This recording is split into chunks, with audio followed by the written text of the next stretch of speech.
Más temprano veíamos las encuestas que Datum ha presentado hoy a nivel nacional.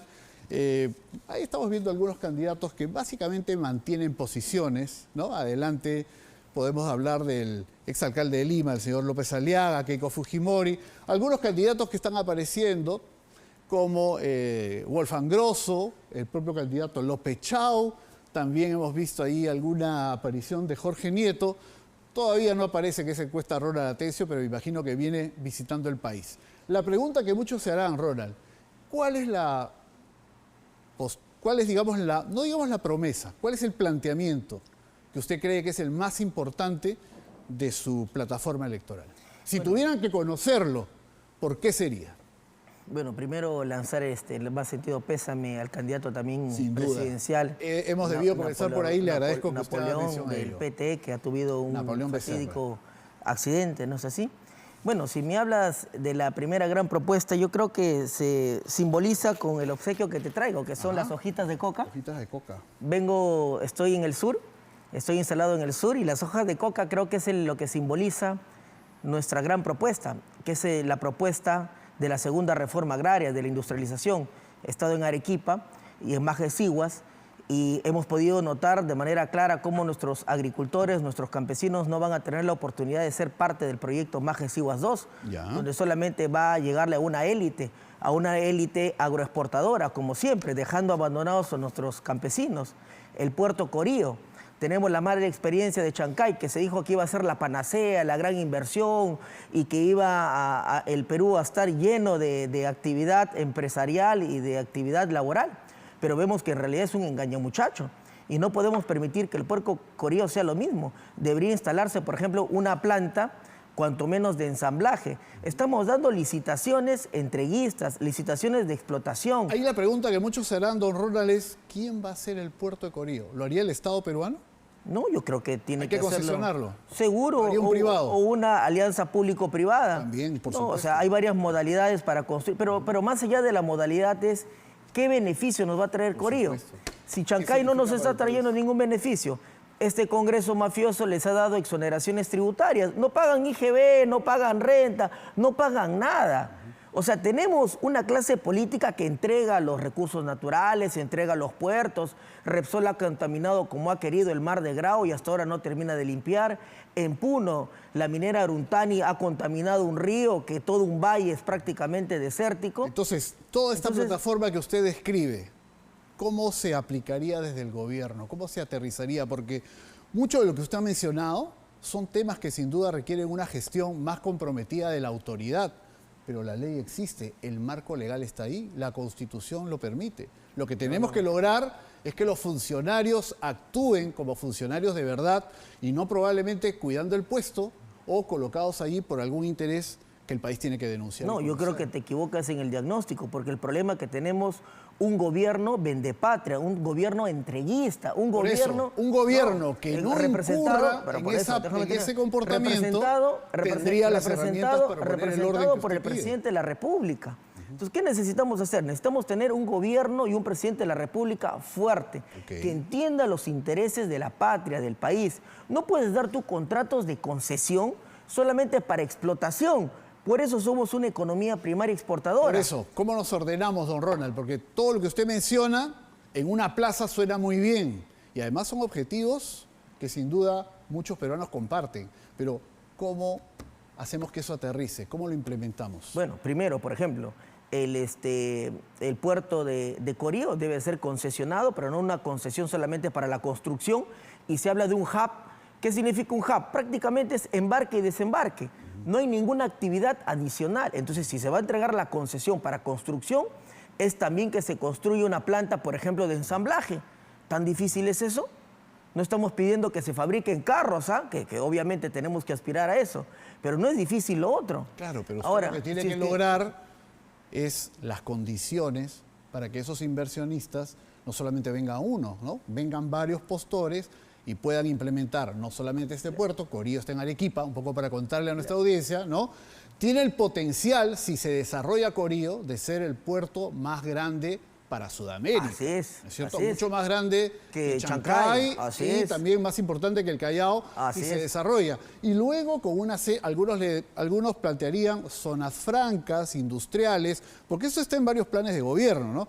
Por eso yo le pregunto, ¿cómo se implementaría? ¿A través de qué mecanismos? Porque eso es algo que tiene que tener claro quien postula a la presidencia. Pero claro, pero lo que estamos diciendo es eso, Ahora, ¿no? por ejemplo, el embajador de Estados Unidos ha dicho que empresarios norteamericanos están muy interesados en Corío. ¿Eso a usted le parece bueno, malo? ¿Cómo lo vería? A mí lo que me parece es que el embajador de los Estados Unidos no puede estar metiendo las narices en la soberanía nacional, ni ningún otro embajador, ¿ah? Eso es lo que pasa con el Perú, pues dejamos que embajadores... Ha dicho que a empresarios de su país. Bueno, lo que pasa es que desarrollar no un solamente puerto en eso, Corío. también hace algunos pronunciamientos políticos, se reúne con el señor Balcázar y habla del ceviche de hamburguesa. Creo que el único que va a comer ceviche de hamburguesa es él. Pero acá lo que tenemos que entender es de que el Perú invitaría al inversor privado. Eso es lo que queremos que quede claro. Totalmente. Pero un inversor privado que venga a decirnos qué más nos va a dar. Okay. Nosotros lo que hacemos es al inversor, parecería que nosotros le decimos todo lo que le tenemos que dar y más. Y la pregunta es, ¿qué nos está dejando el inversor? ¿Qué está dejando para el país? 75.000 millones en sobreganancias mineras en un año, la gran minería.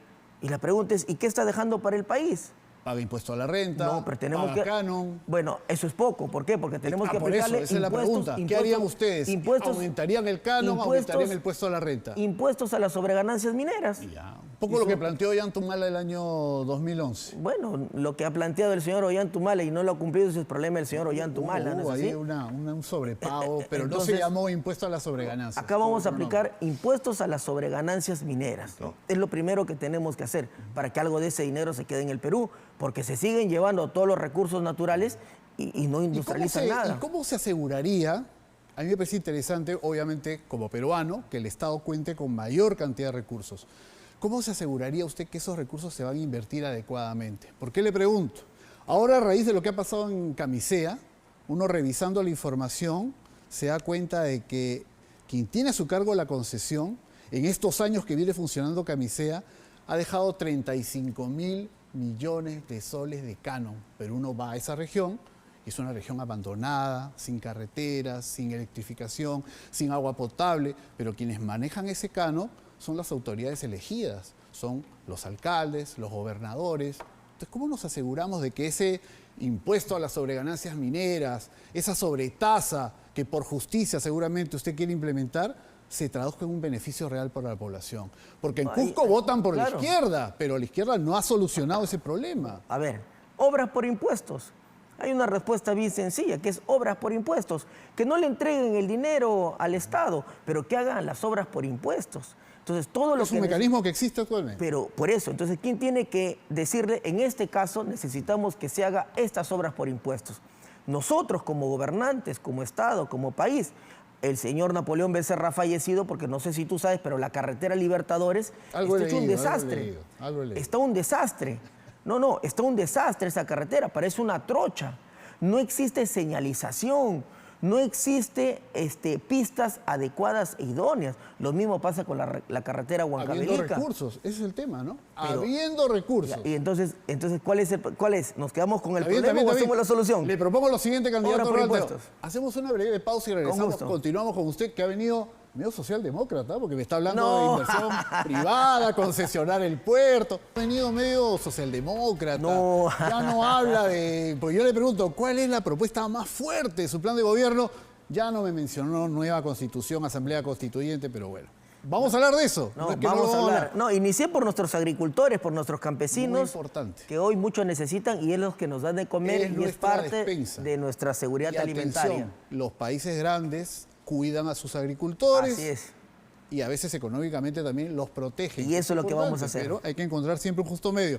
Vamos con una pregunta de nuestra compañera Fátima Aguilar, que es un tema también relevante, sobre todo para los jóvenes o quienes tienen hijos. Adelante. Buenas noches, Pedro y candidato Ronald Atencio. Todos sabemos que en nuestro país hay grandes brechas en la infraestructura educativa, escuelas que repiten las carencias de muchos hogares pobres. donde los niños no encuentran ni los servicios básicos como agua y luz, y aún así con una facilidad que indigna se les manda a la virtualidad ante diversos escenarios, lo que para muchos niños implica no recibir educación.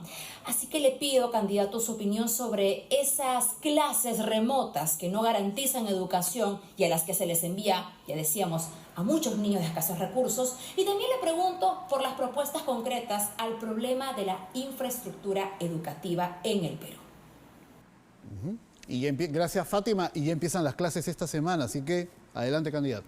Bueno, realmente en nuestro país mandar a clases remotas a los hijos del pueblo es una burla, porque el 70% más o menos de los hogares en las zonas rurales no tiene acceso a internet.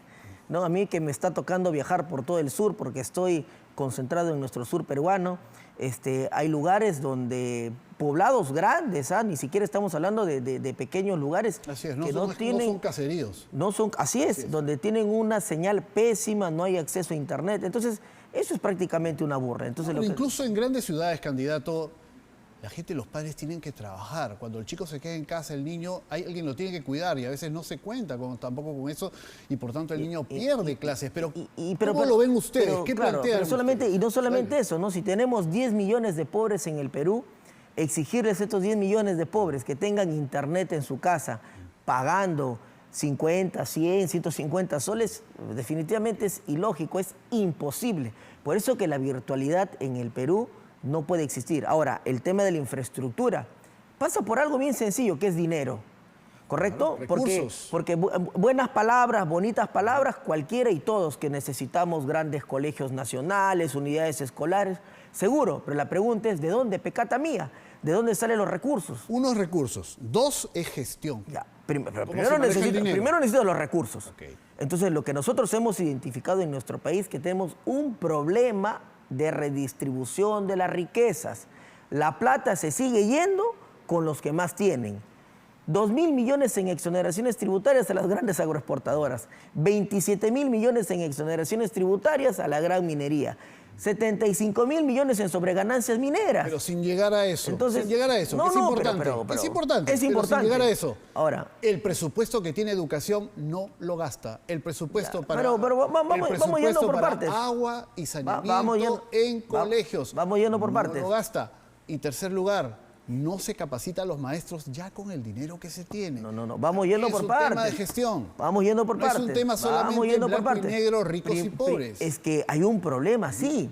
¿Por qué? Porque se están robando la plata del país, de todos los peruanos, y ninguno de los políticos actuales, de los candidatos, dice nada. Todos están muy contentos con el saqueo al Perú, con lo que se están robando. Sí, se siguen robando todo. El gas se siguen robando, se sigue yendo a México. Que lo dicen, se sigue yendo a precio de gas. Su compañero López Chao lo dice.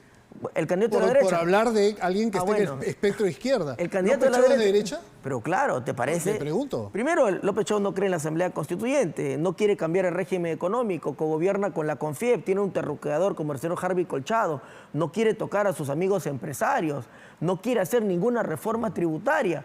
Lo único que está pensando es en meterle mano al BCR para poder financiar todo lo que se necesita. Y además, ¿por qué no viene a dar entrevistas donde se le va a hacer preguntas acuciosas? Va con sus amigos, algunos amigos periodistas, donde le tratan muy bien. No te olvides de la hojita de coca. No. Te he traído más, ¿ah? Muchísimas gracias.